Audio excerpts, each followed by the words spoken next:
We got an excellent wildcard weekend. Although the one thing I'm not sure that we actually got was an answer to the question we've been asking all season long.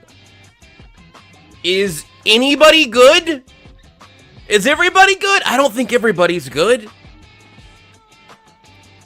It's a perfect way to kick off a postseason for a season that went the exact way that this 2025 NFL season actually played out. The 2026 playoff run has begun, and man, we've gotten some good eats to begin this playoff slate. We'll talk about that and much more today here on Everything Else. I'm Joshua Brisco. It's brought to you by KC Cannabis Company. Nick Springer behind the proverbial glass here today, producing the effort, and he'll be sliding in a little while to discuss his takeaways from Wildcard Weekend and a few other things that I want to toss in his general direction, including one thing that I think we're of the same mind on, but I've been a little bit hesitant to wade into one particular temperature of water that I think has heated up more and more over these last several weeks. I'm being vague. Even in the social media post that I put out with today's show, I asked, is it time to talk about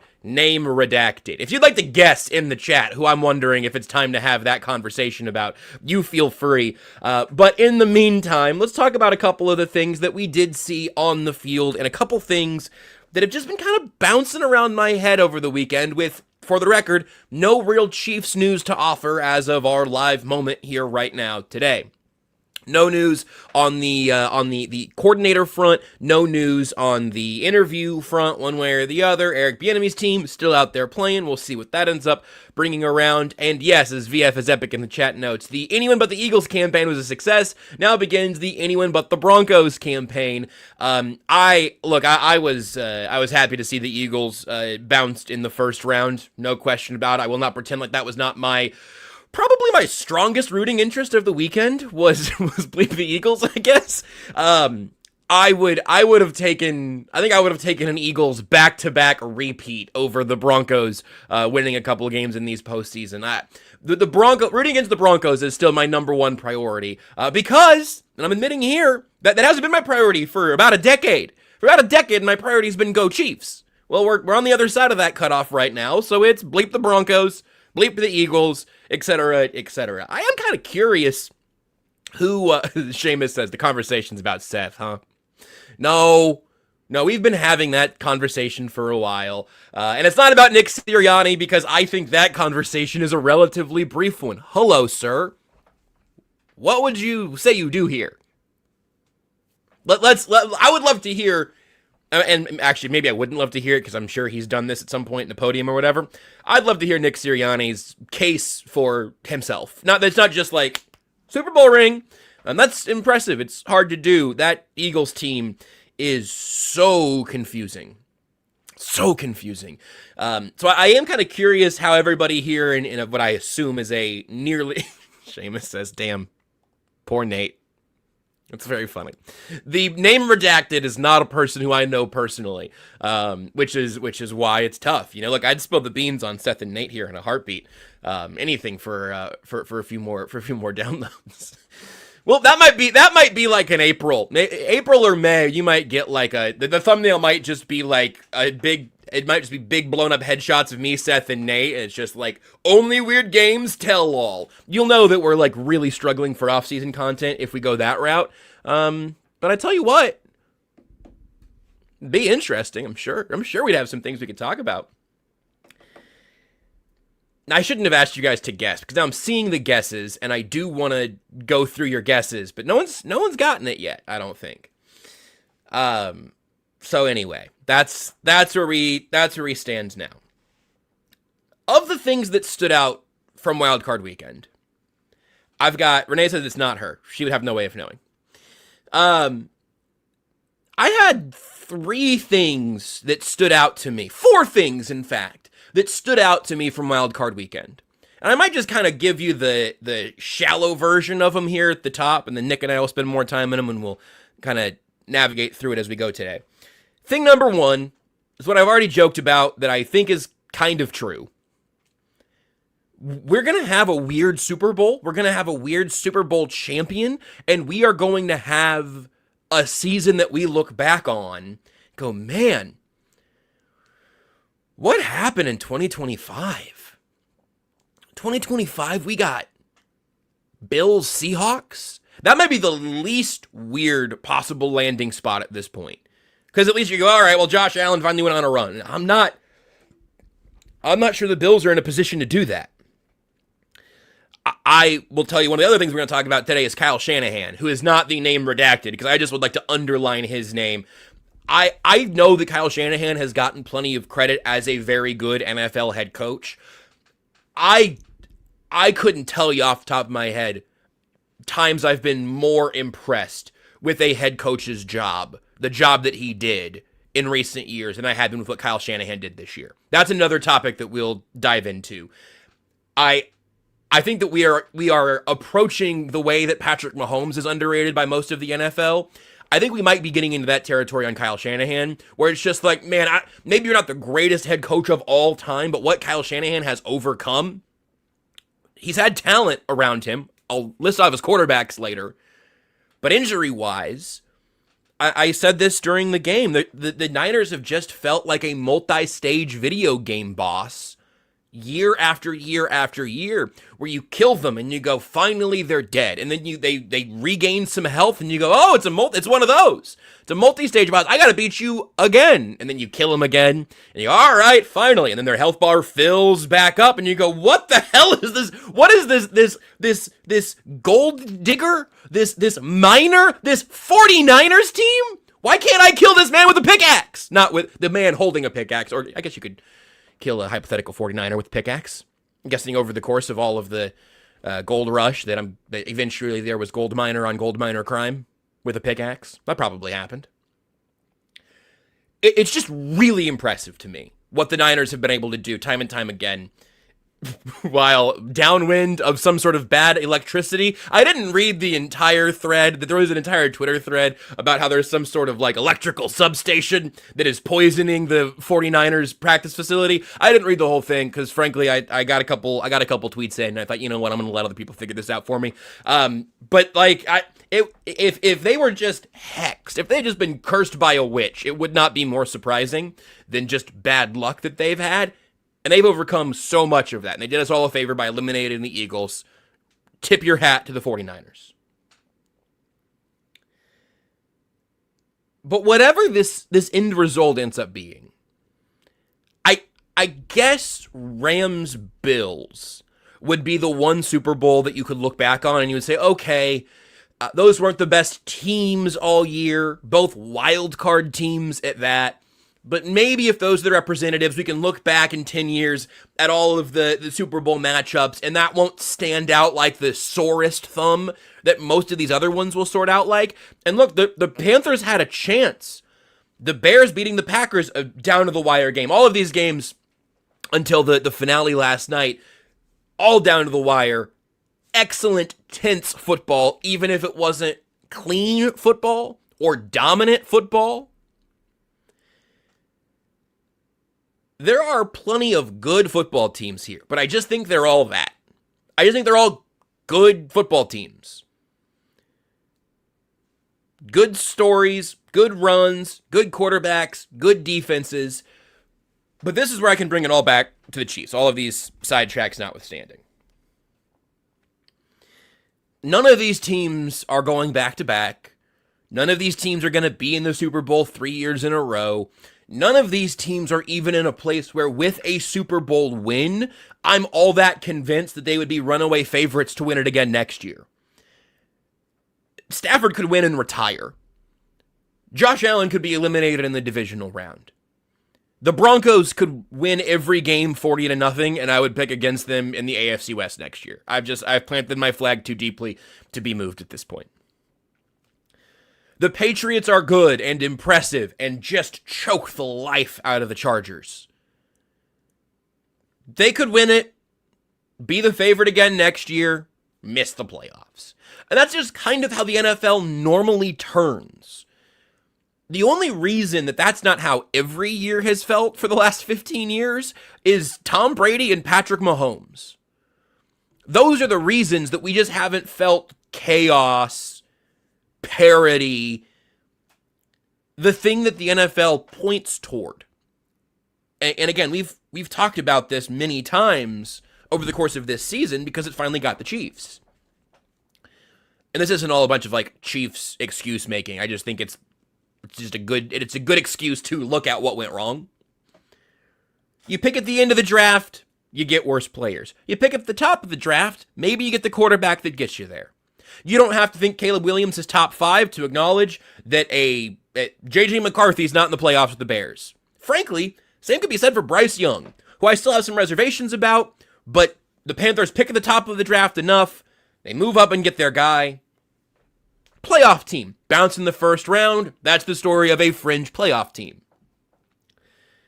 But other than the teams who just seem to have utter schematic advantages from their head coach, in these instances, their offensive minds, the Rams and the 49ers have had sustained success, and if they're in the NFC Championship game, those are reasonable teams to pencil in there. The Eagles have obviously been in this mix a lot. Remarkable talent, a great general manager, and a team that, as we'll talk about one contract here in a bit, a team that will, like, literally mortgage the future to maximize the present. Just the way they use void years, and I don't even say that like as a pejorative. I think it's a good strategy. The cap keeps rising. You've got an owner that's happy to spend all of this cash. You kick the bill down the road. As long as you don't miss on many of those deals, you can kick the next bill down the road too when it's just changing your timeline. You've really maximized this window. I think that makes sense. I think eventually the quarterback contract's probably going to be too much to overcome, that is. But the Jags, hey, they set themselves a new standard. Or they ought to be favored in the AFC South next year in all likelihood. Obviously, the Texans still have to play tonight. That's a nice year for the Jags. About the right time to bounce. The Bills are the team that obviously has not yet gotten back to the Super Bowl, constantly foiled by these Chiefs. If they get foiled by the Broncos, it's just going to be another way that we have to eventually look back. I don't want to get 10 years into the future on all of this stuff to look back to the present. I'd rather enjoy what we're seeing. But if the Bills don't make it now, we're going to look back on them as just a team that never did it. It's going to be, oh man, Josh Allen, with 2 MVPs, he got a third one later in his career. That was the Mahomes era. That was the Chiefs era. And frankly, when the Chiefs aren't holding everyone at arm's length, even with a team like the Ravens that misses the game, misses the postseason, the dance completely, you end up in this place where it doesn't feel like there's a main character. The main character of the NFL was the Brady Belichick Patriots until it became the Mahomes-Reed Chiefs. And right now the Mahomes-Reed Chiefs are retooling. And so you've got, I don't want to say you've got a spin-off, because it's still the NFL. That's still the show. But you've got a couple episodes here where one of the side characters is leading the way because the main actor was filming a movie. These are a few episodes of this season where you go, oh wow, they killed him. They killed the main character in episode 2. So how's this show gonna advance? The writers are still great. The product is still amazing. But there's not an obvious main character, either a team or a coach or a quarterback. I don't know whose face is on the graphic of the divisional round. You know who it's not? The quarterbacks of your 1 seeds. Bo Nix and Sam Darnold are not Lamar Jackson and Patrick Mahomes. It's just kind of a weird place to be in. And even as I was really enjoying excellent football over the weekend, I did have that feeling of like, oh, you know what? And it's stupid. The Colin Cowherd tweet of the playoffs have been just fine without the Chiefs. First of all, the Chiefs often just opt out of the wildcard round entirely. So like, wait until next weekend comes around, I guess. But I wasn't here to argue against that. I was not going to sit down today and go, man, I missed the Chiefs. I mean, I missed the Chiefs. But I think the NFL is fine with it. I'm not saying the NFL is scripted. No. Metaphorical writers in the analogy. In response to a comment. it's a great show. It is a great product. And it's perfectly fine to get through a season, if you will, without that main character, the main big picture, obvious villain. Sometimes you have an interlude episode. Sometimes you got to reset the stakes. Sometimes it can't always be Thanos. Sometimes you got to stop a robbery. So I don't think the NFL is like crying in their Cheerios they don't have Patrick Mahomes in the playoffs this year, and instead they got 4 awesome games this weekend. One fine, weird game, and then one more pending tonight. That's totally reasonable, but it did strike me at one point of, you know what, there's just not, especially now that the Eagles are out, not an easy villain, not an easy hero. That's where the league stands right now. Kind of interesting. Alex says the NFL is The Office and the Chiefs are Michael Scott. Leaves after the show, peeks and comes back later as a supporting character cameo. I think we could really wind this analogy up. I kind of like that direction. But I also think that one of the players who was eliminated yesterday has a very interesting place in the Chiefs' current offseason of just talking. Okay, we're just chatting about some things today. Okay. I'm not planting my flag in this fixing the Chiefs, in air quotes. I'm not breathlessly endorsing this, regardless of the cost. I'm not even sure both sides would make it work if they wanted to. You know what, actually? I forgot we had this. I'm putting up the nobody clip this is a safe space CRT filter here. This is not an official take. It's just something I was thinking about. Something I looked around a little bit at. Just a thought. No, permission to ignore is a different one, Nick. We got to go safe space. Oh no, now there's no graphic at all. Oh, we both clicked it at the same time. I want to talk about AJ Brown just for a second. I just want to talk about AJ Brown just for a minute. I don't want anybody to freak out. I don't want anybody to yell at me. I'm going to play both sides, but I want to talk about AJ Brown for a second. Because if you told me that the big Eagles change of this year, with or without Nick Sirianni, is to look around and go, okay, well, A.J. Brown was miserable here. We never really maximized him this season. We're going to have to shake something up. It wouldn't surprise me at all for A.J. Brown to be the first of the moves in line for the Eagles to just try to refresh the system a little bit. And I think in some ways, it makes sense. And others, it might not. Stick with me. I think the Chiefs ought to make a phone call about every wide receiver one without a stone cold cemented place in their team's future. Call every one of those teams about every one of those receivers. Oh, Megan says this season is that Bourne movie that starred Jeremy Renner. That's really good. That's really good. So I'd call all these guys. It might be too late now, but I'd call the Jags about Brian Thomas. I'd call the Cardinals about Marvin Harrison. We talked about this a little bit on 21 Questions that Kent and I did for the weekend. Hell, I'd call about Justin Jefferson. I think that would be a foolish call for the Vikings to keep on the phone for too long, but I'd call. And a lot of times the contracts are going to matter for the veterans. And if you're on a rookie contract, the price goes up. And for most of those guys, you're still talking about buying relatively high. Seamus brings up Tyreek Hill. Yeah, I didn't mention him either, I guess. I don't know. I don't know. And neither Seamus is saying, I don't want to call about Tyreek. We're getting to some of the counterpoints in the comments already. I'm not disagreeing with any of you. I'm just going to get to the counterpoints after I make the points. Call about every movable wide receiver. Build out your big board and find out what would it cost for this guy or that guy or this guy or that guy. Get a surgical feel of the market. Get offers out there. Find out the costs. The thing with A.J. Brown that does make sense for the Chiefs, or frankly for anybody, he's a guy that's in a position that relatively clearly seems set up for a change of scenery. where things did not end well in Philadelphia, but not necessarily in ways that make you question his ability as a number one wide receiver.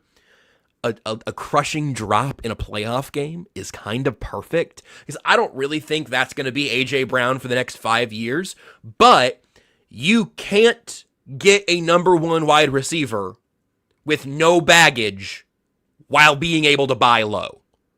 It's just impossible. Baggage-free number one wide receivers are Justin Jefferson. They get drafted, they get paid, they're going to stay there for as long as possible, unless there is a regime change or a total reboot. Moving Justin Jefferson would be bad business for the Vikings. A.J. Brown would be a wide receiver one buying low.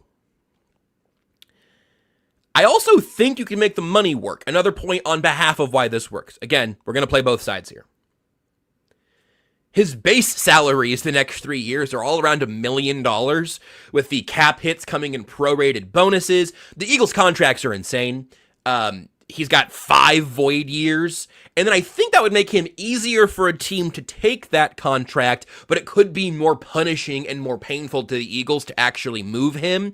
All of that to say, there is flexibility in that, to my understanding, where there is a path to say, hey, look, you guys are going to eat a lot of money, so maybe it means we're giving you a little bit of an extra bump in the draft capital. Or there's a restructuring to be done on Brown and Philadelphia's side. I don't know. And maybe the Eagles just say, hey, we have to keep this marriage together because the finances are impossible. But I think you could get A.J. Brown for less draft capital than you're probably thinking if the Eagles are as done as it looks. In a lot of ways, I think this makes a ton of sense. And in a couple of key and important ways, it doesn't. The comment section is up to speed or moving faster than I am already. So I understand the concerns. While the Chiefs have had their hands full with plenty of receivers, with like real honest to goodness off the field stuff, the guys who they seem to kind of shy away from are guys that bring a question to the locker room. A guy that might end up having or being a headache because of his usage, or how much he gets the football, or how he fits into the offense. And frankly, he's not the type of wide receiver that the Chiefs have targeted. I think he should be the type of receiver the Chiefs have targeted. But when you hear about like the Chiefs not being interested in George Pickens, we could talk about Tyreek Hill and Rashee Rice all you want. But I think that they have a lower tolerance for guys who would come in the room and shake things up in a potentially negative way. Like I saw Kadarius Toney's name come through earlier. That's a fascinating one. Another case where you're buying lower than his draft stock, but higher than he was worth. Seamus says just trade for Deontay Johnson. That was an instance where I was like, why aren't the Chiefs trading for Deontay Johnson? And then like not even a month, like 3 weeks later, it was like, oh, no one should have traded for Deontay Johnson. Like Jesse says, Brown in a third for McDuffie. I was reading that backwards to say I don't think it would take McDuffie in a third. I misread it. Brown and a third for McDuffie? Sure. I know, look, I don't know if the Eagles are actually interested in McDuffie. The player-for-player stuff is pretty rare. But I do think that's a somewhat similar bucket. Joshua says the Chiefs need someone closer to 5'11", 170. I think that's interesting to me. It's something I want to keep. I want to keep our antennas up for over the next couple of months. I'm not calling that a stone cold gotta have it. Bring in A.J. Brown. I frankly think that a little bit of a closer look there is going to scare some teams off. But the last thing on this, then we'll take our first break and we'll bring in the next couple topics with Nick on the other side. I heard Carrington Harrison make this point over on 96.5 with our own Nate Taylor in studio. They were talking about off-season moves and coordinators and all of that, I think on Friday. Carrington made the point that it feels like there needs to be at least one move this offseason that surprises us. It can't just be Bring back Eric Bieniemy, bring in a new running back, shuffle a few chairs, maybe the cornerback room is different. But what's the move that we're not talking about? And I think this would fulfill that on some level. And we're still kind of just up in the air on Rashee Rice currently. No real development there, although I think Matt Derrick had noted that post had been taken down with no further info on that. So I'm just waiting for anything on that front. But if you said, yeah, no, we're going to get A.J. Brown for mid-round pick, and now the options are different at number 9. Maybe it is still a receiver. Maybe you can skip on receiver at 9, take a receiver at 40, and get yourself a defensive lineman at 9 that resets your youth there in the D-line room. Seamus says it's going to be a trade for a DE Frank Clark style. I think that also is probably true. It can't be for Frank Clark capital, though, I don't think.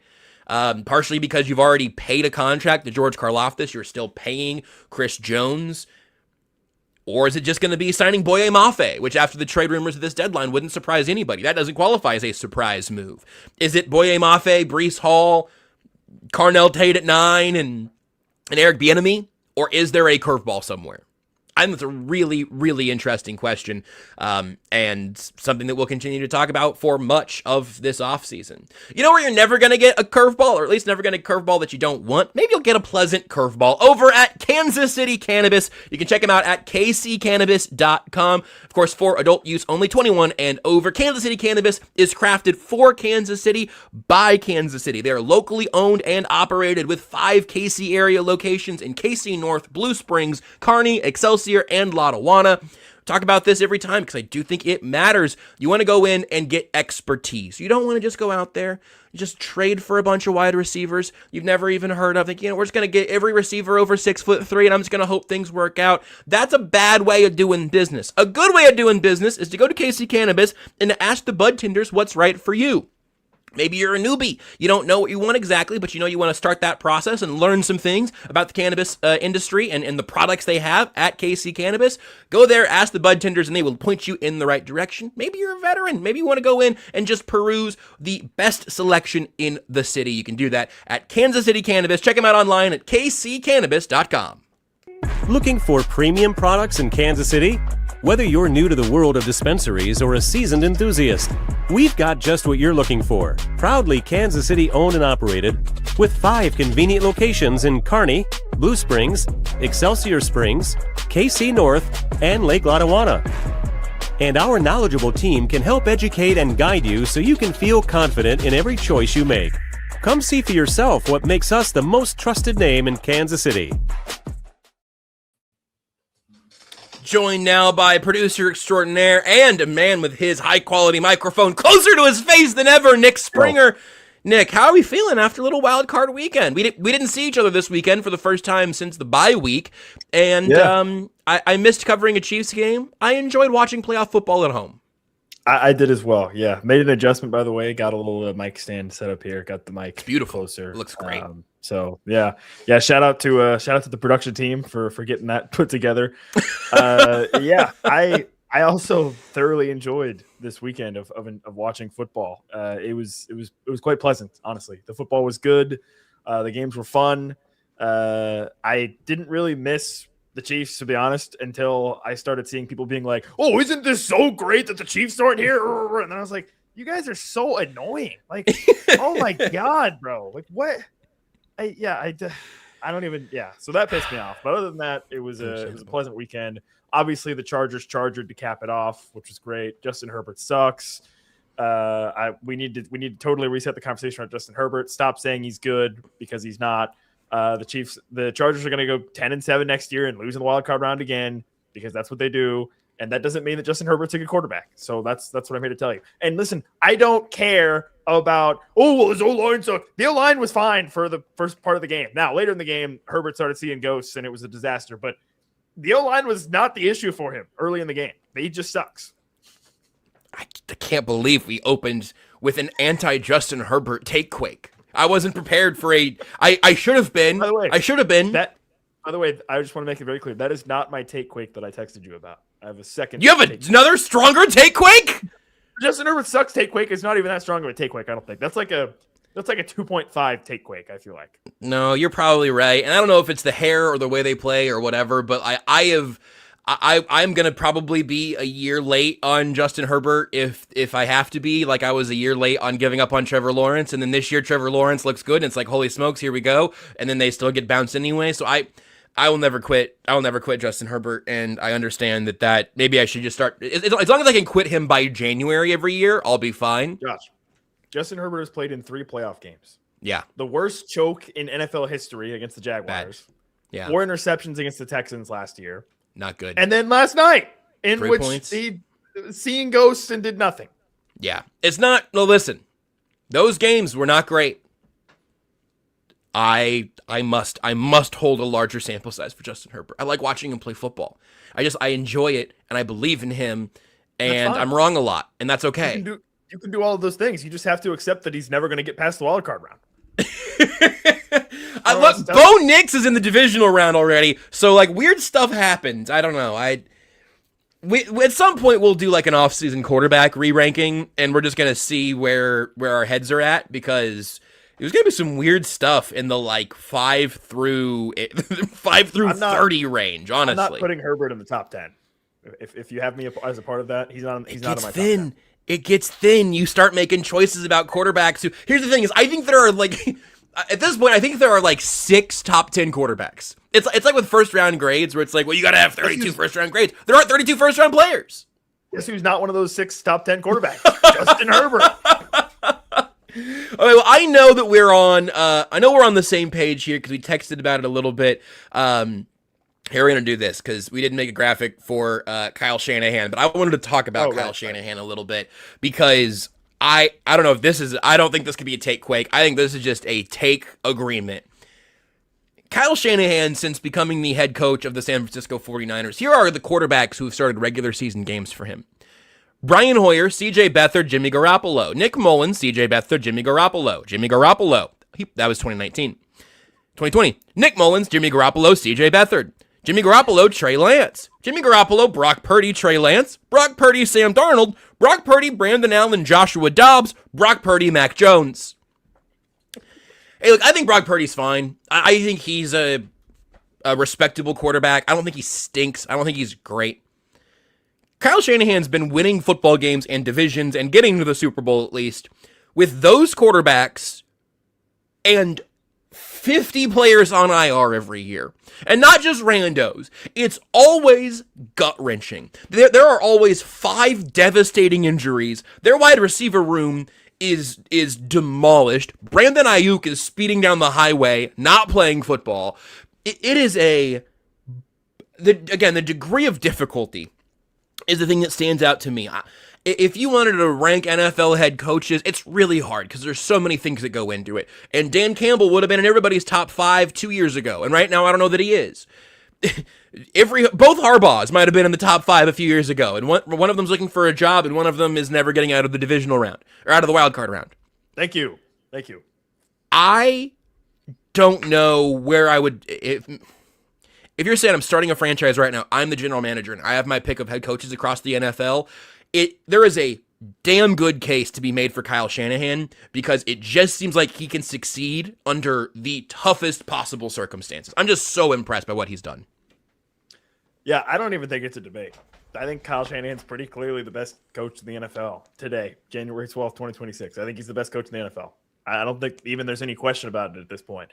What he has done has been remarkably impressive. He's been able to adapt with various players, like you said, various quarterbacks, injuries, etc. I mean, to have that level of success and to do it in the way that he's done it, and they've been to 2 Super Bowls, but still like it's somewhat, it feels like an under the radar type of way that they've done it, that he's done it over the past 4 or 5 years now.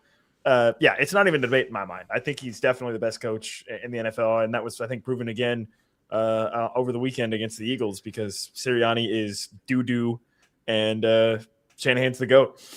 Clip that. That should be our social clip for today. Nick Sirianni's doo-doo and Kyle Shanahan's the GOAT. Blum, blum.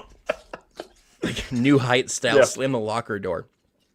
Yeah. VFS Epic notes that Juwan Jennings has the same number of playoff touchdowns as Herbert does, and I think he had the deepest completion in that game between himself, Brock Purdy, and Jalen Hurts. I believe I have that right. That's playoff passing touchdowns. Yes. It just really is remarkable.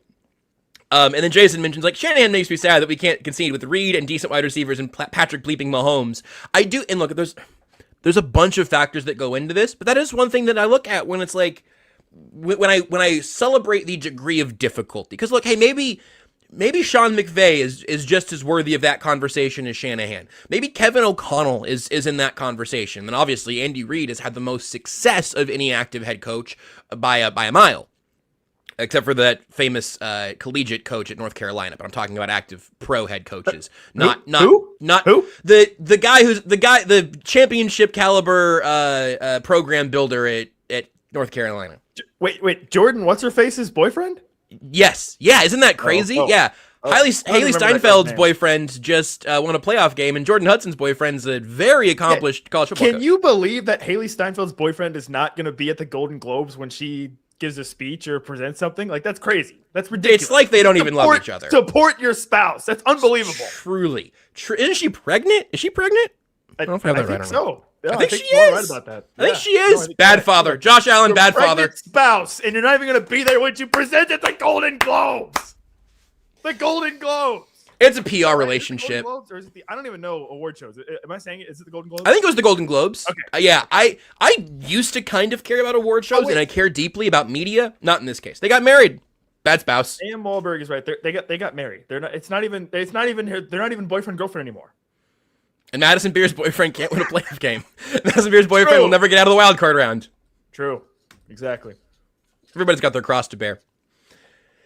That was about Kyle Shanahan for a minute. It didn't need to be about him any longer than that. I'm just really impressed, and I wanted to read all those quarterbacks that he's been the head coach of. I just think he's a dog. Look, if Andy Reid retires tomorrow, I would pay unlimited money to get Kyle Shanahan in Kansas City. I think that's probably the right angle. I think there are probably 3 of those like somewhat younger head coaches who I kind of have in that category, and I don't think anyone has done anything more impressive than Shanahan, given the degree of difficulty of it all. I feel like he would walk over broken glass to have the last 5 years of Matt Stafford or whatever it's been with McVay. Let me run the AJ Brown thing by real quick, and then we are going to save the name redacted conversation for the final segment of this show, because I just think it could get a little bit heated. Not that we didn't start hot here today with you. Are you going to tell me that I have to keep my take quake in the chamber? Is your take quake the thing under the words Kyle Shanahan in the Google Doc? No, I didn't type anything. No, this take quake has been kept secret. Okay, but I'm saying it's not. This is what I'm highlighting now. That's not the topic of your take quake. Okay, okay, that's mine. That's your take quake? Okay, I didn't even look. My take quake is about that person. That's my name redacted from earlier. Okay. No, I do want to get your take quake. I think maybe we just make your take quake the beginning of the final segment. I want you to have plenty of time. I can make it a short. No, take a Nick. It's Monday, January 12th. I can talk about this guy plenty. So I have to mention it today because I don't to keep people guessing all the way till Friday. But we're gonna get there. Does the AJ Brown conversation do anything for you? Does it move you at all? Does the larger point of the Carrington angle of there has to be a move that surprises you, does that move you even if it's not AJ Brown? Yes, that part does move me. I do think probably yes. I think if you just say, all right, Eric Bieniemy, and you're running it back, you've made a couple changes, whatever, draft wide receiver, whatever, maybe. If you just do that, I mean, assuming Mahomes misses less than 4 games, I'll feel pretty good, which I think is going to be the case. But I don't know that I would confidently say the Chiefs are going to win the division next year if they do all that. It could be the Broncos again. It won't be the Chargers, by the way. But yeah, I mean, I would feel good, I guess, or I would feel okay, I guess. The thing about AJ Brown is I just don't know if I could trust that the Chiefs would be able to use him. Totally fair. Correctly. Yeah. In the proper way. Not a type of player they've had. That would be a pretty significant investment, both from a trade capital standpoint and also from a financial standpoint with the contract that you mentioned earlier. So I don't know how much I trust that they would be able to utilize him properly, straight up. I hate to frame it that way, but that's kind of how I feel. And yep. And obviously, Mahomes is not infallible, and I think he definitely had some of his struggles this season, throwing the ball down the field. But I don't know. I would be cautious about AJ Brown or any receiver of his type, I think. I agree there, and I think it's partially because I want that evolution for the offense. I want that to be a club in the bag where it's not all either slot receivers or power slot receivers the whole way through. I do think that evolution would be a worthwhile one. Sure. I don't know if the Chiefs are that interested in it. The NFL has evolved offensively, and the Chiefs are, quite frankly, a little bit behind right now. Right. And so maybe if they went out and got a guy like AJ Brown or somebody like that, would that spur them to catch up on the bell curve? Is there a place to evolve ahead a step now? Because right now, I think I said this a couple weeks ago, but in the NFL, if you are not constantly evolving, if you are not a step ahead, you are a step behind. Because it all moves so fast. Well, look, it's a pendulum. Okay, some things work, and then it swings back the other way, right? Andy Reid and the Chiefs were ahead of the curve with Mahomes, and they were just throwing it deep with Tyreek Hill and all that stuff. What happened? Defenses started playing two high safeties. Now offenses have evolved back to, okay, play two high safeties. We're just going to line up and run HB dive then. And the Chiefs haven't done that. The Chiefs didn't evolve. The Chiefs still think they can dink and duck, throw the ball or whatever. Let's take our second break here, and when we come back, we're going to get the take quick. It's Benny. It's Benny time right there, that little one on the bottom right. We're going to let Benny Heiss's dulcet tones soothe us for the next minute and a half or so. And when we come back, Nick Springer is going to light your freaking eyebrows on fire. Make quick time.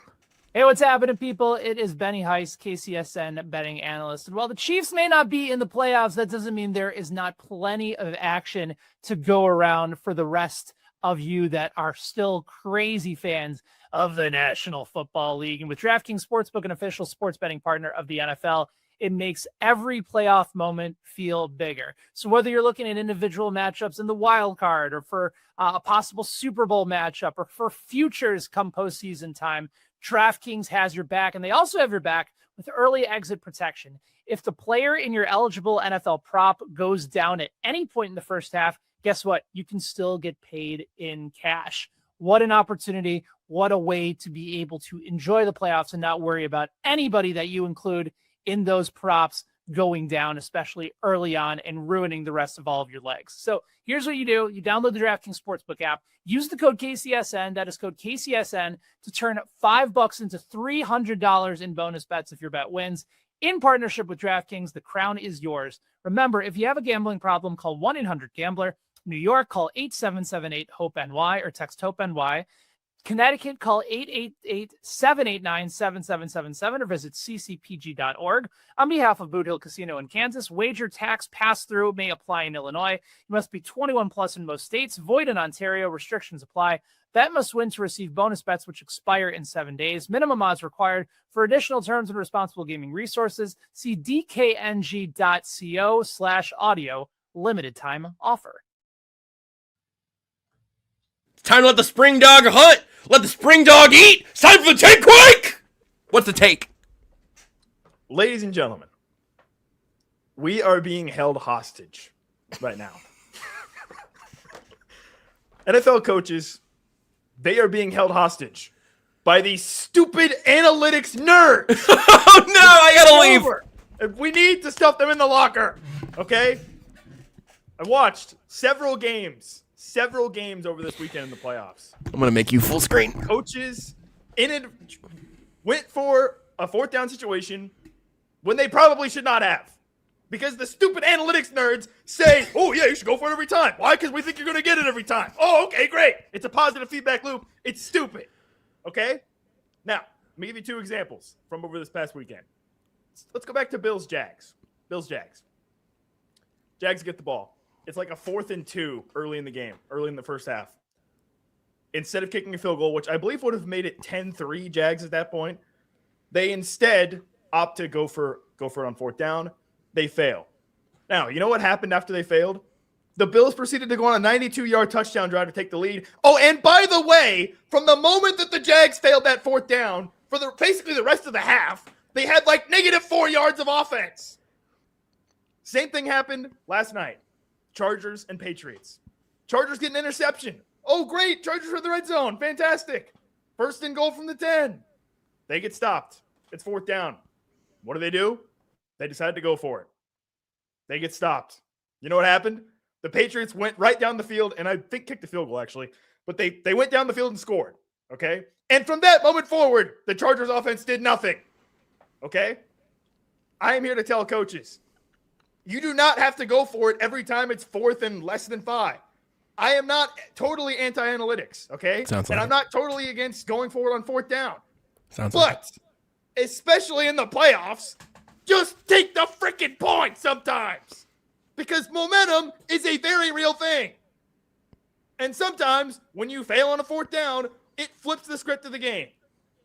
The Jags game was the most prime example of that, where from that moment forward, the Jags got dominated basically for the rest of the half. They did nothing on offense, and they missed a field goal in the half. You don't have to go for it every time. Take the points. The Bears almost, the Bears went for it several times on 4th down in the first half against the Packers.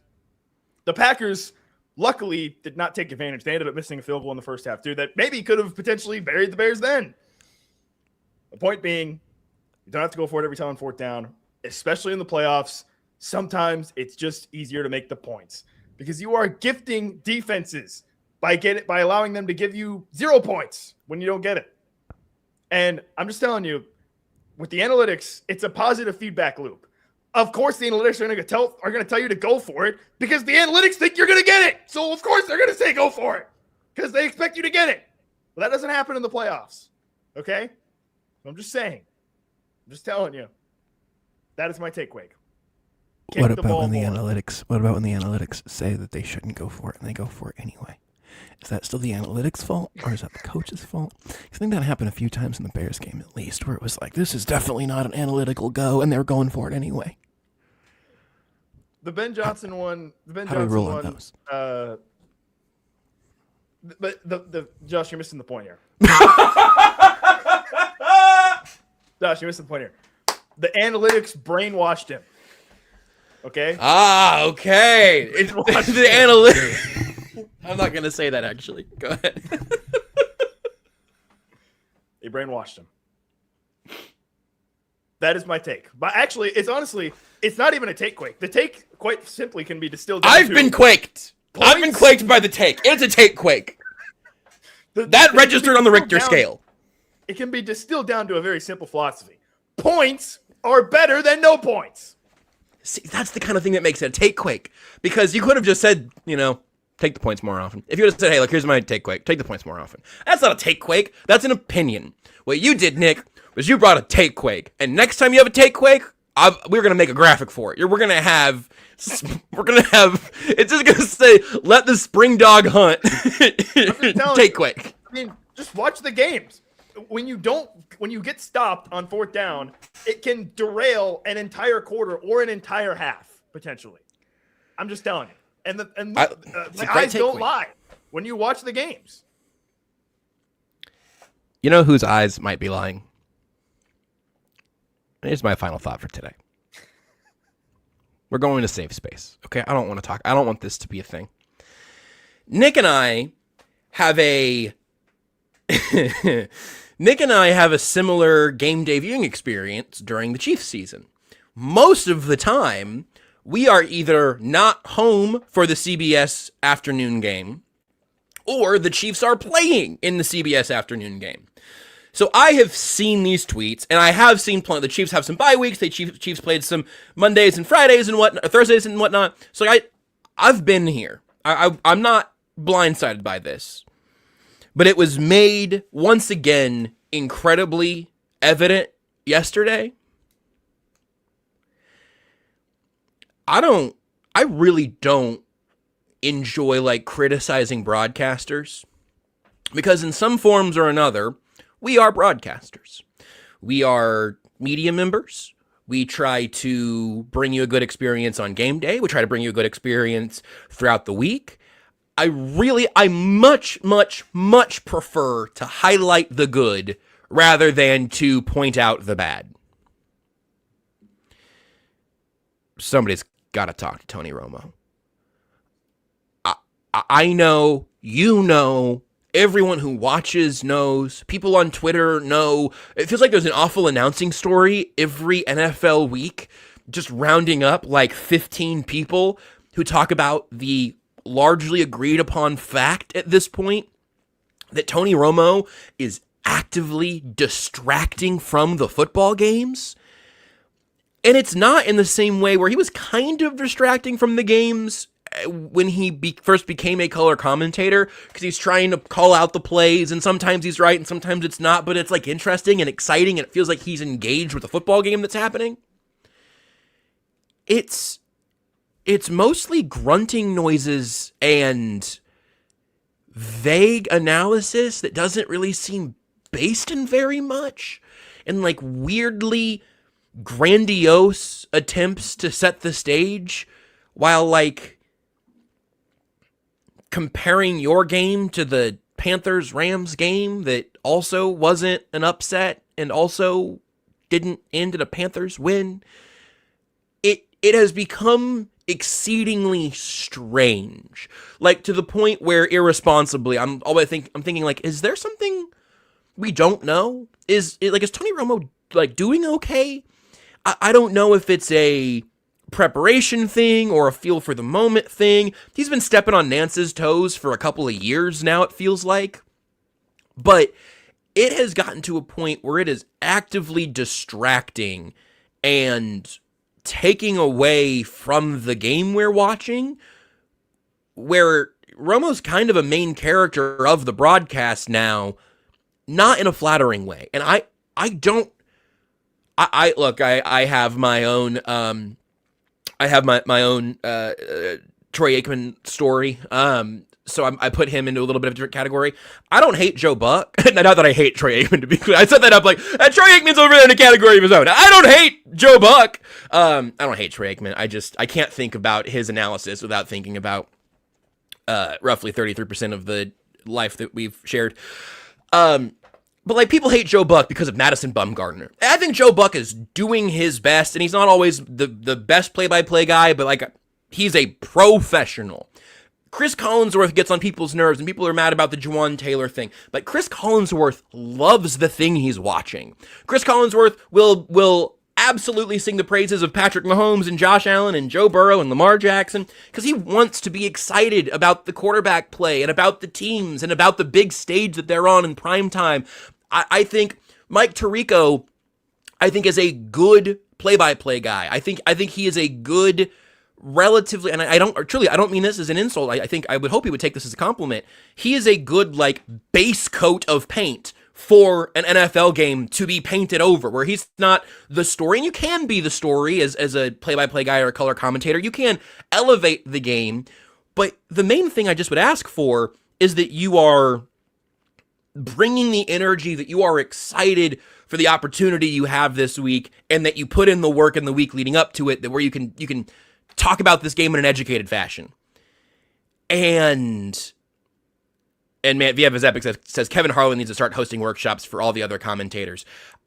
I think he really might be the greatest of all time. Like, I have an unreasonable love for the way that Kevin Harlan does it. But I truly didn't want to bring Romo up for a while now, because it just feels a little snotty to be like, oh, it's just, I can't watch CBS games anymore because Tony Romo is so distracting. But it's to the point where it's like, does he have a producer that will tell him that he's stepping on moments, or that he's just kind of grunting instead of giving real analysis about these teams that he's theoretically been studying for these last couple of days? The quarterback insights are all gone, and the charm that came with it is gone.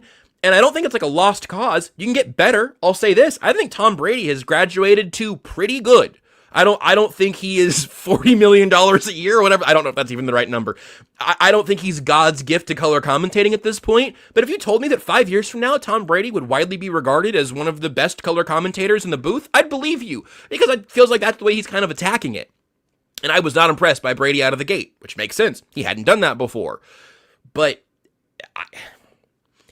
it's gotten to a point where it is hard to watch Nance Romo broadcasts without thinking about how much Jim Nance must be losing his mind when he just can't get to the end of a call before it's distracting. So anyway, that's my name redacted take from earlier. I don't feel good about it because I don't want to bleep on people that are, doing this at the highest level this way, but it's weird. It's actually strange that we've gotten to this point on Romo. I wholeheartedly agree because I felt the same way watching the game on Sunday or Saturday, whatever day it was. I don't even know. I get the dates mixed up. Me too. The Bills-Jags game, whenever that game occurred. Yes. Yeah, there were several ones. There was also the weird moment where on Josh Allen's late touchdown where Tony Romo spent 20 seconds being like, wait a minute. They said it wasn't a touchdown. Did you see the official say something, bro? And it was so bizarre because he was ranting about this, how it was oh, it's not a touchdown. It's getting called back. Nobody else was saying anything. And the camera shots were all of the Bills celebrating. And right. Then Jim Nance was like, oh, here they go, lining up for the extra point. And it's yes. What was that? What was that? There was the pregame thing. There was that. There was, I think, the games are running together. I think there was a drop that he said was going to be a catch when they came back after the break or something along those lines. Well, then you want another mini take, Quake? Yo, yeah, always. Why in the hell have we switched to? Oh, the play's under review. Break. Why did we do that? Why are we doing that? I want to see. They're expedited now too. Let's see it. I want to see it. Instead, now it's just good take. Well, I don't know. This is a really, really close call, Jim. I don't know. Break. And they come back and it's 1st and 10. It's wait. I want to see what happened. Another mini take, Quake. Maybe this might be my final. These are the reverberations of the initial Quake. Perhaps the only good thing about the Chiefs not being in these playoffs from a national perspective, we have at least a month for people to remember that the NFL doesn't have a Chiefs ref problem. The NFL has a ref problem, and you notice it when it happens during big island games. And you know what the Chiefs have played a metric F-ton of the last several years? Prime time island playoff games with all the eyes of the world on them. You ever just get together and watch Thursday night, Sunday night, Monday Night Football, or now any playoff games, you're going to have multiple calls that you go holy smokes, how did they miss that one? What an atrocious bit of officiating here that maybe they'll fix and maybe they won't, but you're going to see it happen. Good Lord, I hope that this is enough of a recalibration for people on the ref stuff to just realize the NFL has had a terribly broken refereeing system for so many years. They're just used to seeing the Chiefs involved in those games because the Chiefs are always playing in those games. And also, and you know what?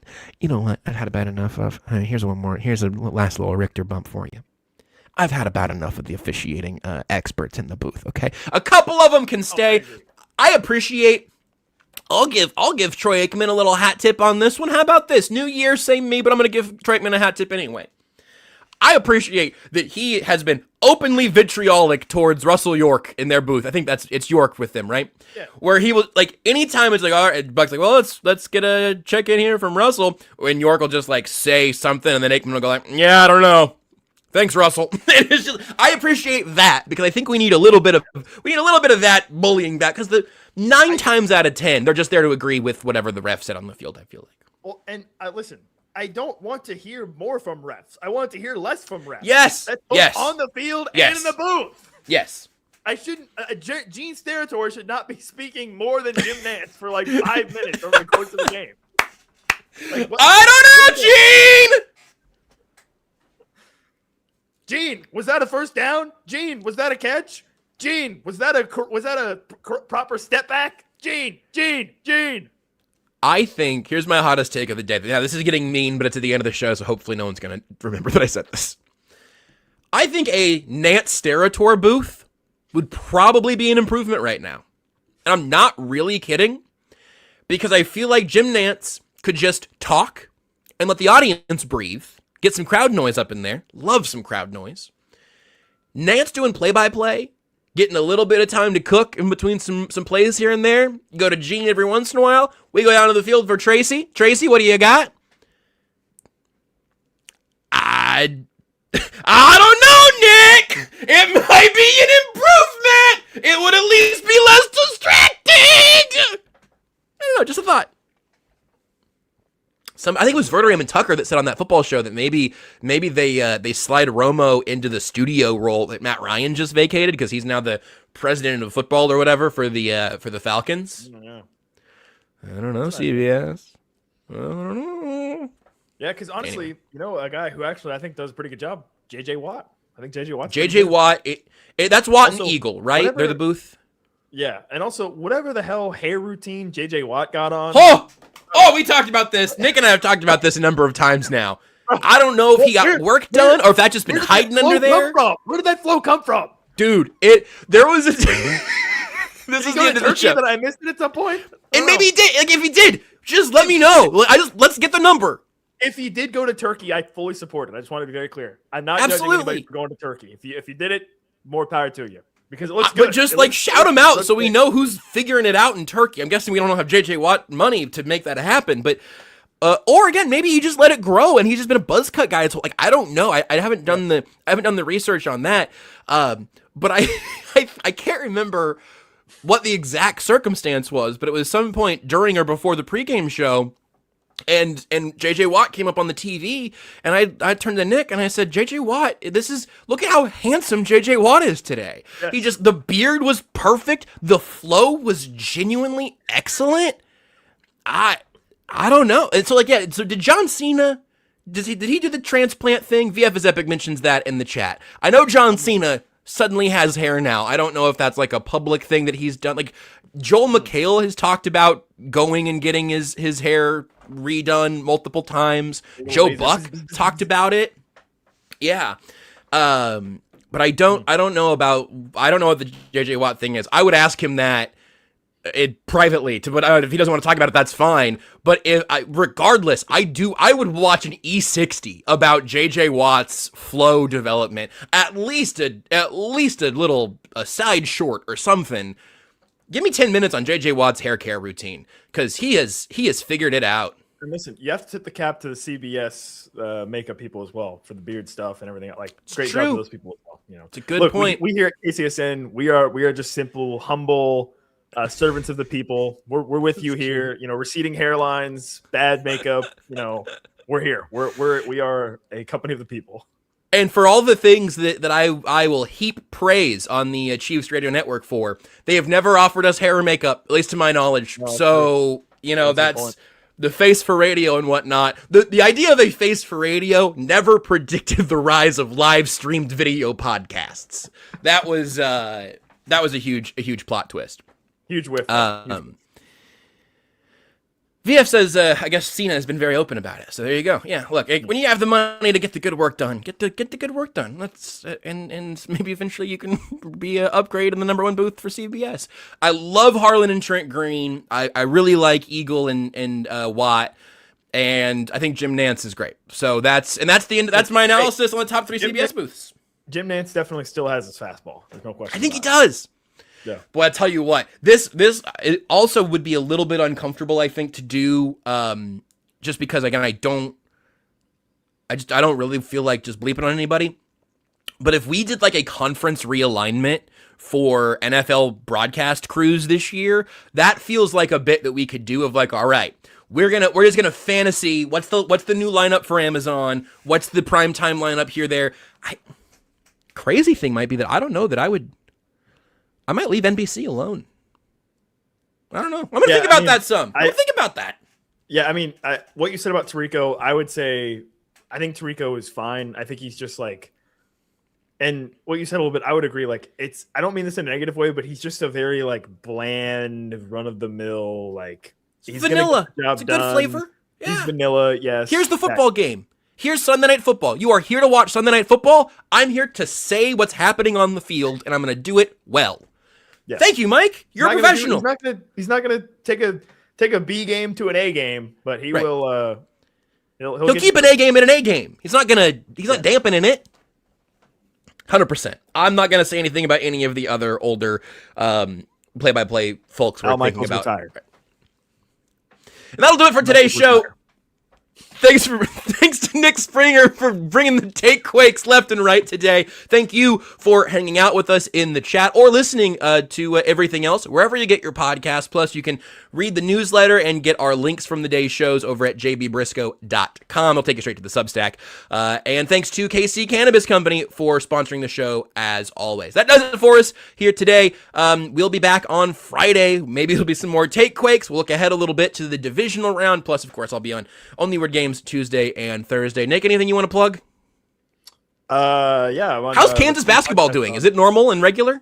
No, it's actually horrible, and it makes me want to stab my eyes out. But hey, KU football's doing pretty well. So if you're on KCSN and you're a Kansas Jayhawks fan, come check us out. Myself and Kevin Flaherty. Kevin's the best, and I'm just there.